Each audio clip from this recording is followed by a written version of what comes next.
আমার মেয়ের কাছে আমার মাই কিন্তু মা ছিল, আমি কিন্তু বন্ধু ছিলাম। মাদের যে একটা রণচণ্ডী মূর্তি ধারণ করে মারা শাসন করার সময়, ব্যাপারগুলো আমি আমার মেয়ের সঙ্গে অ্যাপ্লাই করতে পারি না, সেগুলো আমি সব চরিত্রের মধ্যে একদম ঠেসে ঠেসে ঢুকিয়ে দিই। বলতে ইচ্ছে করছে না তাও কাউকে ভালো বলবো, এটা তো আমার স্বভাবে নেই। দের ইজ মানে beyond excellence in this film. এতটা ভালো অভিনয় এর আগে কোনোদিনও করেনি।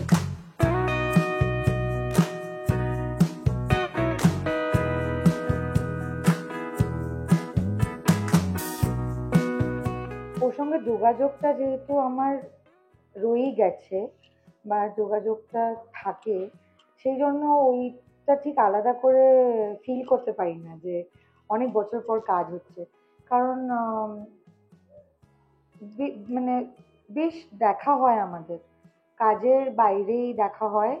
আম, হয়তো কোথাও একটা খেতে গেলাম, বা আমার মেয়ে যখন ছিল তখন একবার আমরা বেরিয়েছিলাম। আহ, বন্ধু হিসেবেও যেহেতু সম্পর্কটা আছে, এবং স্ত্রী খুব খেতে ভালোবাসে, আমিও খুব খেতে ভালোবাসি, সেটা তো আমার চেহারা দেখলেই বোঝা যায় যে আমি ফুডি। সেই জন্য আমরা নতুন কোনো একটা জায়গায় হয়তো জানতে পেরে সেখানে খেতে যাই। সেই জন্য ওটা মনে হয় না যে অনেক বছর পর দেখা হলো। হ্যাঁ, কাজ অনেক বছর পর করলাম। উম, কিন্তু মানে টেক্কা হওয়ার আগেই আমি টেক্কা স্ক্রিপ্ট পড়েছিলাম, একটা আলোচনা হয়েছিল, বা ও ইন্টারেস্টিং কিছু গল্প লিখলে যেখানে আমার যদি সেই কাজটা করার সম্ভাবনা থাকে, সেটা আমাকে স্ক্রিপ্টটা পাঠায়, আমি পড়ি, সেটা নিয়ে আলোচনা করি। অনেক সময় হয়তো সেই ছবিটা হয় না বা সেই কাজটা করা হয় না। আহ, ওই একটা আম, মানে যোগাযোগ সবসময় আছে, যেখানে কাজ নিয়ে কথা হয়, ছবি নিয়ে কথা হয়, অন্য সিনেমা নিয়ে কথা হয়, খাবার নিয়ে কথা হয়। পরিবর্তন আমার মনে হয় অনেকটা আম, ঠান্ডা হয়ে গেছে, মানে শান্ত হয়ে গেছে। ওই আমরা এখন বলি না, সবাই সবাইকে খুব কাম ডাউন বলতে থাকি, শুনলেই আমার গা পিত্তি জ্বলে যায় এই কথাটা। So Srijit has really come down. আর কাজের সময় একটু ফোন টোন দেখি, একটু কম চেক করে এখন, আগে হয়তো অনেক বেশি। হ্যাঁ, সোশ্যাল মিডিয়া তো ওর অ্যাডিকশন আছে, সোশ্যাল মিডিয়াতে সবসময় ভীষণ, is always there, most attentive. সেটা টেক্কার সময় দেখলাম যে একটু কমেছে। আর একটা জিনিস দেখে আমি খুবই, মানে I was very very excited, আমার খুব ভালো লেগেছে যে টেক্কাতে অনেকগুলো জায়গা আমাদের আমাদের ডিওপি, আমাদের ফটোগ্রাফার, ক্যামেরাম্যান মধুরা পালিত, সো উইমেন ব্রিগেড জিন্দাবাদ। কিন্তু অনেকগুলো সিনে সৃজিত নিজে ক্যামেরা করেছে, এবং সেটা যতটা দক্ষতার সঙ্গে সৃজিত অপারেট করছিল, it was really a sight to see. আর আমি ওকে আগে ক্যামেরা অপারেট করতে দেখিনি, হয়তো এত বছরের মধ্যে সেটা হয়তো শিখে নিয়েছে। আমার অনেকগুলো শর্ট সৃজিত নিয়েছে। আর মধুরা আর আমরা খুব ইয়ার্কি মারছিলাম যে আমার সেই শর্ট গুলো হয়তো সৃজিত অন্যদের থেকে বেশি ভালো করে নিয়েছে। তো এই একটা মানে ক্রিয়েটিভ মানুষের আহ, যে জায়গাটা, যে স্পেসটা, সেখানে আমার মনে হয় একটা নতুন একটা সংযোজন হয়েছে সৃজিতের। খুব ভালো, খুব ভালো ক্যামেরা ওয়ার্ক।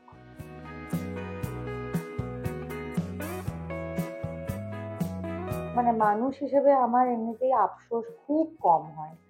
আর সেই আফসোসটা হলো সবসময় বাবা মার জীবিত থাকা হলো না, সেটা নিয়ে আফসোস হয় যে হ্যাঁ, ওনারা কেন এত তাড়াতাড়ি, এত কিসের তাড়া ছিল চলে যাওয়ার, সেটা নিয়ে আফসোস হয়। কিন্তু আমি এমনিতেই খুব মানে হয় না, অনেক মানুষ আছে যারা, যাদের যাদের অনেক রকম রিগ্রেটস, যারা অনেক রকম রিগ্রেটস নিয়ে বাঁচে। আমি ব্যক্তিগতভাবেই I am not a very regretful person. আর রুক্মিণী এত ফিট, হ্যাঁ, আমি একদমই ওর মতন ফিট নই। আর আমি ওকে বারবার শুটিং এর সময় জিজ্ঞেস করতাম যে তুই কি ডায়েট করছিস রে, হ্যাঁ তুই কি জিমে কি করছিস রে। তারপরে ও যখন ওর ডায়েট চার্টটা আমাকে বলতো, আমি বলতাম না, মনে হচ্ছে না আমার হবে, বলে হয়তো সেদিনকেই আমি ঠিক বিরিয়ানি টিরিয়ানি খেয়ে ফেলেছি। She was very fit, she is very fit, but চরিত্রটার সময় ওকে এত অ্যাপ্রোপ্রিয়েট লেগেছে দেখতে। আর আমার কাজটার মধ্যে আমি এত ইনভেস্টেড হয়ে থাকি, আমি যখন যে চরিত্র করি সেই জন্যই হয়তো 24 বছর পরেও আহ, আমার কাজ মানুষের দেখতে চায়, দেখতে ভালোবাসে। আহ, ওই একটা অপেক্ষা আছে যে আমার পরের কাজটা কখন বেরোবে। তো আমি সেটা নিয়ে খুব মানে আমি সেটাতেই খুব মন দিয়েছিলাম। আর রুক্মিণী খুব খেটেছে আমার সঙ্গে, সিনগুলোতে তো অনেক বেশি খেটেছে, কারণ ওর খুব ভয় লাগছিল যে ও আমার সঙ্গে প্রথম কাজ করছে। আহ, আমি ওকে অনেক রকম টিপস দেওয়ার চেষ্টা করেছি, যেগুলো হয়তো আমাকে আমার বড়রা দিয়েছে বা আমি আমার সিনিয়রদের কাছ থেকে শিখেছি। তো I wish her all the best. আর ওকে আমার খুব ভালো লাগে, সেই জন্য আমার একদমই মনে হয়নি যে আমি চরিত্রটা কি করে করতাম। আর আমি দেখেছি যে সৃজিত কিভাবে খাটিয়ে মেরেছে রুক্মিণীকে, আর ওরা এত ওদের দৌড়ঝাঁপ করতে হয়েছে, মানে সেই 14 বার সিঁড়ি থেকে নামা ওঠা, সারাদিন ধরে হামাগুড়ি দিয়ে শট দিচ্ছে। আমি ভেবেছিলাম ভগবান আমাকে বাঁচিয়ে দিয়েছে, আমাকে এই রোলটা করতে হয়নি, বা আমি জেদ করিনি যে আমি এই রোলটা ছাড়া করবো না। I was like, oh God, I am saved.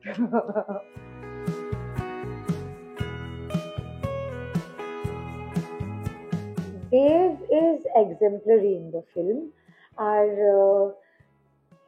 আমাকে যারা চেনে বা এতদিন ধরে দেখছে তারা নিশ্চয়ই এই কথাটা জানে যে আম, আমি ওই বলার জন্য বলবো বা কাউকে তোষামোদ করার জন্য কথা বলবো বা বলতে ইচ্ছে করছে না তাও কাউকে ভালো বলবো, এটা তো আমার স্বভাবে নেই। এটা একদমই আমার স্বভাব বিরুদ্ধ একটা ব্যাপার। সেই জন্য মানে দেবের সঙ্গে আমি কাজ করেছি বা আমি এরপরেও দেবের সঙ্গে কাজ করতে চাই, কারণ এই এই ছবিতে দেবের সঙ্গে আমি অনেকটা কম স্ক্রিন শেয়ার করেছি, রুক্মিণীর সঙ্গে আমি বেশি কাজ করেছি। সো দেব ইজ মানে beyond excellent in this film.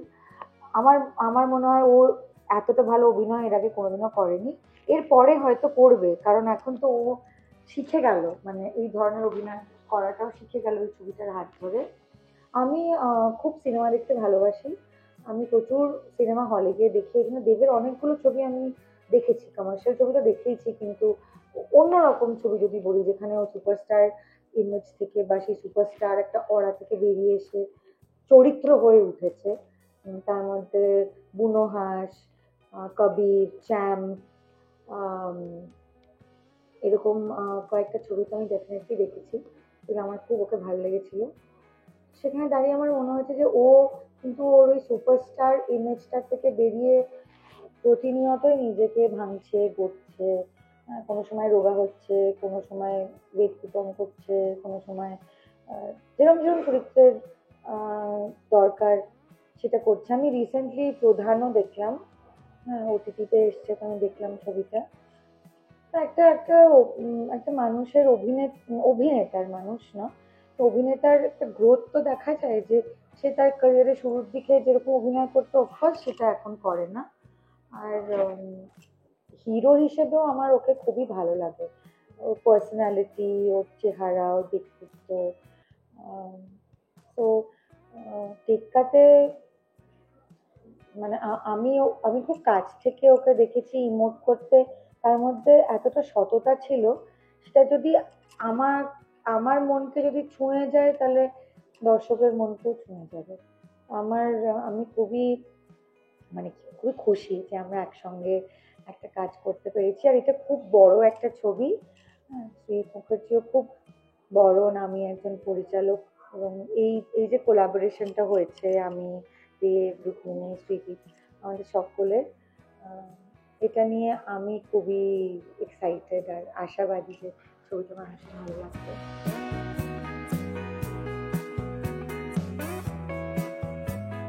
সমস্ত দিক থেকে আমার বাবা মা অসম্ভব সাপোর্ট করেছিলেন, এবং আমি এর আগেও অনেক জায়গায় বলেছি যে 2015 অব্দি আমার মেয়ের কাছে আমার মাই কিন্তু মা ছিল, আমি কিন্তু বন্ধু ছিলাম। 2015 আমার মা মারা যাওয়ার পরে হয়তো আমাকে একটু মানে কোমর বেঁধে মানে মার রোলটাতে নিজেকে নিযুক্ত করতে হয়েছে। তারপর থেকে আমি হয়তো আরেকটু বেশি মা হয়ে উঠতে পেরেছি। কিন্তু এখনো আমার মনে হয় আমার মেয়ে যদি কিছু একটা খুব একটা মানে ডিফিকাল্টি কিছু হয়, ও কিন্তু আমার বোনকে ফোন করে কথা বলে, কারণ ভাবে যে আমার বোন ওকে বেশি কমফর্ট দিতে পারবে, আমি হয়তো একটুখানি কম দিতে পারবো, কারণ আমার সঙ্গে এখনো সেই একটা মানে বন্ধুত্ব সুলভ সম্পর্কটাই রয়েছে। আর স্কুলে যখন পড়তো তখন পড়তে বসছিস না কেন, পড়াশোনা করছিস না কেন, আহ, এত বেলা অবধি ঘুমোচ্ছিস কেন, ফেল করবি কিন্তু, এইগুলোর মধ্যে একটা মানে মাদার মোডটা অন হওয়ার একটু চান্সেস থাকে। এখন যে তোমার মেয়ে মাস্টার্স করে ফেলেছে, চাকরি করছে, এখন আর ওই মানে মানে মাদের যে একটা রণচণ্ডী মূর্তি ধারণ করে মারা শাসন করার সময়, সেটা আমি একদমই কোনো স্পেস পাচ্ছি না সেটা ইমপ্লিমেন্ট করার। তো সেগুলো একটু আমি মিস করে যাই আর কি। বাট হ্যাঁ, মানে আমার মনে হয় এই জন্মে আমি আমার একটু মা হওয়াটা আমার মানে আমার রিয়েল স্পেস একটু কম হয়েছে, সেটা আমার প্রফেশনাল জায়গায় পুষিয়ে দিচ্ছে। হ্যাঁ, মানে এত মার চরিত্র আমি করছি, এত বিভিন্ন রকম মায়েদের চরিত্র করছি, যে যে মায়ের ব্যাপারগুলো আমি আমার মেয়ের সঙ্গে অ্যাপ্লাই করতে পারি না, সেগুলো আমি সব চরিত্রের মধ্যে একদম ঠেসে ঠেসে ঢুকিয়ে দিই। সেই জন্য হয়তো মানুষের এত রিয়েল মনে হয় আমার অভিনয়, বা মানুষের এত ভালো লাগে আমার চরিত্রগুলো দেখতে, বা মানুষের মনে থেকে যায়, কারণ আমার অ্যাকচুয়াল মা হওয়াটাকে আমি ওখানে পুশ করি।